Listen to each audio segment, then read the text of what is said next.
Don't move to Manila until you watch this, because there's something no one tells you. Many Americans move to Manila expecting it to be cheap, easy, and exciting, but they often end up making the same costly mistakes. These are the key things that can make or break your experience in the city. We'll walk you through where to live, what costs people underestimate, how to set up your internet and work life, and how to navigate cultural differences smoothly. All backed by insights featured in National Geographic Traveler, Wanderlust, and Coastal Living. Don't skip the ending, because that's where we reveal what really makes or breaks life in Manila. You think you're saving money by choosing the cheapest area in Manila until it starts costing you your time, comfort, and sanity. At first, it feels like a win. You find a low rent deal, maybe way below what others are paying, and it looks decent enough in photos, so you go for it. But once you're actually living there, the trade-offs hit fast. Daily commutes become exhausting. Traffic eats up hours of your day, and basic conveniences like reliable internet, walkable streets, or nearby places to eat and work aren't as accessible as you expected. What looked like a smart financial move slowly turns into a lifestyle drain.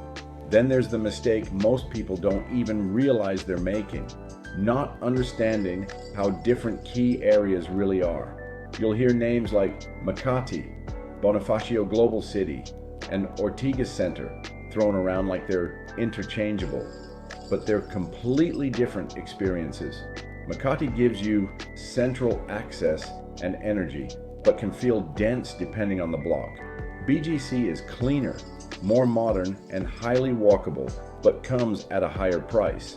Ortigas offers a middle ground, often more affordable, but less polished in certain areas. If you choose the wrong area, you're not just picking a place to live, you're shaping your entire experience in Manila. Then there's the part no one really prepares you for: traffic that completely reshapes how you experience Manila. At first, you'll look at the map and think, that's close.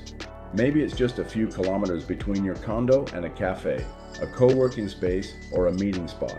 Back home, that would take 10 or 15 minutes. But here, short distance does not mean short time. A quick trip can easily turn into 45 minutes or more on a bad day. And it's not just during rush hour. Traffic can hit unpredictably, turning even simple plans into logistical puzzles. You start to realize that distance in Manila isn't measured in kilometers. It's measured in time, patience, and timing. You'll check the clock before you check the map. You'll plan your day around traffic patterns, not convenience. And sometimes you'll just decide not to go at all. That's where it really starts to impact your daily life. What used to be spontaneous, meeting friends, trying a new restaurant, exploring the city, now requires planning and mental effort. If your home, work, and social spots aren't close to each other, your day gets fragmented fast. Energy drains quicker, productivity takes a hit, and even small errands start to feel like major commitments. Over time, you either adapt or burn out. You learn to cluster your activities, leave earlier than necessary, or prioritize living closer to the places you go most. Because in Manila, traffic doesn't just slow you down, it quietly controls how you live your life. Stick around, we're just getting started. See where thinking everything in the city is cheap gets you. You arrive in Manila thinking everything is cheap until your monthly expenses start looking a lot like back home. At first, the prices feel like a win. Local meals are affordable. Transportation can be inexpensive, and rent can be lower depending on where you stay. But the moment you try to maintain a Western lifestyle, the costs quietly stack up. Living in modern condos, working from aesthetic cafes, eating out frequently, and prioritizing comfort and convenience, those things aren't as cheap as you expect. In fact, they can push your spending surprisingly close to Western city levels. Then you notice it even more when you start buying imported goods. Groceries that seem basic, cheese, cereals, snacks, skincare, supplements, suddenly cost significantly more than local alternatives. That's because anything imported carries extra costs, and those add up fast when it becomes part of your routine. You might not feel it in a single purchase, but over weeks, it builds into a noticeable dent in your budget. This is where most people either overspend or adjust. The key is learning how to mix local and Western spending strategically. You enjoy affordable local food and services where it makes sense, while selectively spending on Western comforts that truly matter to you. Maybe you go local for daily meals but splurge on a few familiar items. Maybe you choose convenience in some areas but cut back in others, because in Manila, it's not that everything is cheap, it's that your lifestyle determines how expensive it becomes. Then comes the reality check most people don't see coming. Your internet can make or break your entire experience in Manila. At first, you assume it'll be fine. You see listings that say fast Wi-Fi or fiber ready, and you take it at face value. But what you quickly realize is that internet quality here is extremely location dependent. One building can have stable, high-speed fiber, while the one right next to it struggles with slow, inconsistent connections. Even within the same condo, different units can have completely different experiences depending on the provider, infrastructure, or even the time of day. That's when it starts affecting everything. If you work online, take calls, upload content, or rely on a stable connection for daily tasks, inconsistent internet isn't just annoying, it's disruptive. Calls drop, videos buffer, uploads fail, and suddenly your productivity takes a hit. What should be a smooth workday turns into constant troubleshooting. This is why testing the internet before committing to a place becomes non-negotiable. You can't rely on listings or promises. You need to check it yourself, run speed tests at different times of the day, ask current tenants about their experience, and if possible, try working from the unit before signing anything long-term. In the city, good internet isn't guaranteed. It's something you have to verify. And if you ignore that step, you're not just risking slow speeds. You're risking your ability to work, stay connected, and actually enjoy living in the city. Keep watching to find out whether you should immediately commit yourself to the city or not. The biggest mistake you don't realize you're making in Manila is committing too fast, before you even understand how the city actually works. At first, it feels efficient. You arrive, find a decent condo, and lock it in with a long lease, so you can settle down quickly. It gives you a sense of stability, like you've figured things out early. But the problem is, you're making a long-term decision based on short-term impressions. You haven't experienced the traffic patterns, the neighborhood at different times of day, or what your daily routine will really feel like. That's where signing long leases becomes risky. What looks like a great deal on paper can slowly reveal hidden downsides. Noise, inconsistent utilities, inconvenient location, or just a lifestyle mismatch. And once you're locked in, adjusting becomes expensive or complicated. The real issue is skipping any kind of trial period. Without giving yourself time to test different areas, you're essentially guessing where your life will work best. Manila isn't a city you fully understand in a week or two. It reveals itself over time, through your routines, commutes, and daily habits. That's why starting short-term is always the smarter move. A short stay, whether it's a month or a few, gives you flexibility. You can explore different neighborhoods, refine what you actually need, and make a more informed decision when you're ready to commit. Because in Manila, the worst thing you can do isn't choosing wrong, it's choosing too quickly and getting stuck with it. Another hard lesson in Manila is realizing that expecting US-style convenience will only lead to frustration. In the US, systems are streamlined, processes are predictable, and you can usually get what you need quickly. In Manila, things work differently. Services, government offices, banks, and even delivery systems often follow their own pace and logic.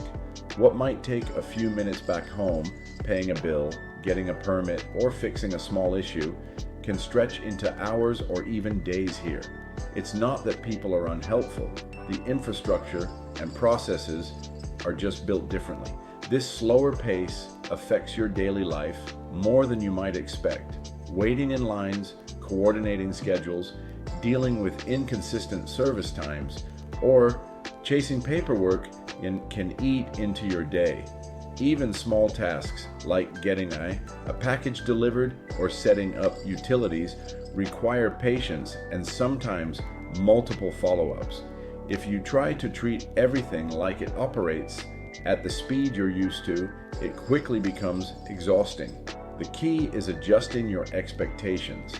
Accepting that things will move slower allows you to plan more effectively and reduce stress. Build extra time into your schedule. Communicate clearly and embrace the local way of doing things. You'll find that once you let go of the assumption that everything should match US convenience, life in Manila becomes smoother and less frustrating. Ultimately, success here isn't about forcing systems to work like back home. It's about understanding the pace of the city and adapting. Once you do, daily life becomes far more manageable, even enjoyable. Make sure to watch all the way through to find out what you should not be overlooking when moving to the city. One of the most overlooked mistakes in Manila is ignoring whether the city actually fits your lifestyle until the overwhelm hits. At first, the energy is exciting. The bright lights, bustling streets, and endless options make it feel like anything is possible. But that same energy can quickly become exhausting. Manila is dense. Everywhere you go, there are crowds, traffic, and constant movement. The city hums 24/7, and the combination of noise, people, and activity can hit you harder than you expect. Even walking down a seemingly quiet street, the distant honking, construction, and chatter remind you that this is a city that never truly sleeps. That density and noise affect more than just your ears. It influences your daily mood, your stress levels, and even how you interact with the city itself. What felt like adventure at first can turn into fatigue and frustration if you're not careful. Simple things like grocery shopping, commuting, or finding a quiet spot to work require more effort and planning than you might anticipate. That's why it's critical to pause and ask yourself, do I actually want big city life? Manila isn't just a place to live, it's a lifestyle choice. The fast pace, constant stimulation, and urban density aren't for everyone. Some people thrive in it, while others feel drained no matter how many neighborhoods they explore. Taking the time to reflect on whether this environment suits your personality and priorities will save you from months of stress and disappointment. Manila can be amazing, but only if it fits the life you actually want to live. You'll want to see what not understanding the Filipino culture can do. Trust me. One of the biggest traps in Manila is thinking you can navigate the city without understanding the culture, until misunderstandings start piling up. At first, you notice how polite people are.